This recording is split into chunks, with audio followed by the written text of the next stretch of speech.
Vin hi atuk ni na athen tan chon tuk thum na ani ni kha ar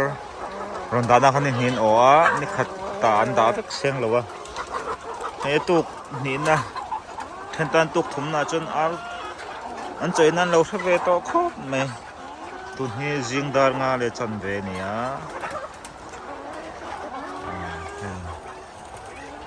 chon lo e chiran he hin puanga ela hi an chaprak na bom pui ni a po na khianin cha bom pui om ma cha tang chonin aron kal pai pa he motor he na apot ta he ta he na ron ta le lama po station thur ni na oma he lai le salaya son halaya moi motor kon halaya chen ta kon chen oma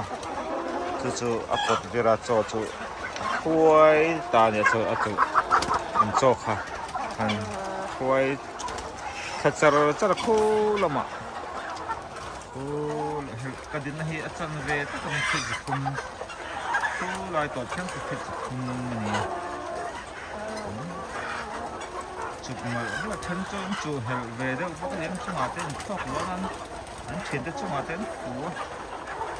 an chu kal na khum chu ma ten ku chon ai ve mal la ni so hi an du em làm hi chân về khi làm cầm antimen chứ chân về cả cái đinh á thì qua chân sai Allah hi tui into anh ya thì cái đi Nepal aku bertehi oma sebagai tesun suka dia orang suka ini jauh ini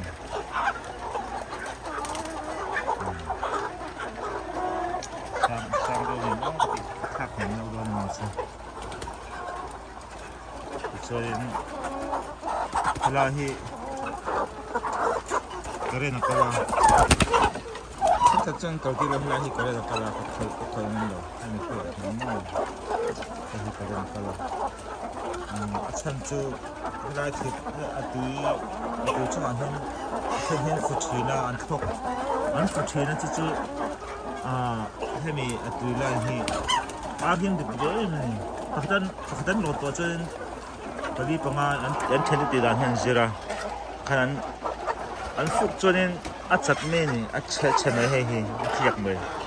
chu wangin chu tianga an ti lo nan helai hi thir zai kal te hi kan thenga he ta hian karen kan kalani fuk ngam lo na en nom thop mai hatiang che hian le lama thur hnia kal ve boka ko soloma son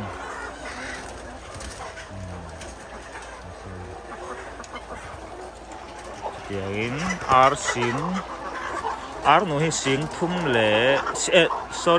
sing khat de sang thum le zanga nonda ar pa hi sing khat le ka va soi sol na save ar no hi sing khat le sang thum le zanga anda ar pa hi sing abamak sang khat le zathum le somnga anda be phone ar nu som zela ar pa pakhat ang ani chu ar nu som hi ar pa phria aveng ani chak thakop mai ar pa hi sang khat